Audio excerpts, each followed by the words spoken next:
Terrorist base, destroyed by American forces while defending Our civilians. victorious forces continue their liberation against Australia.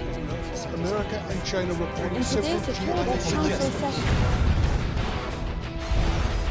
Tensions are high.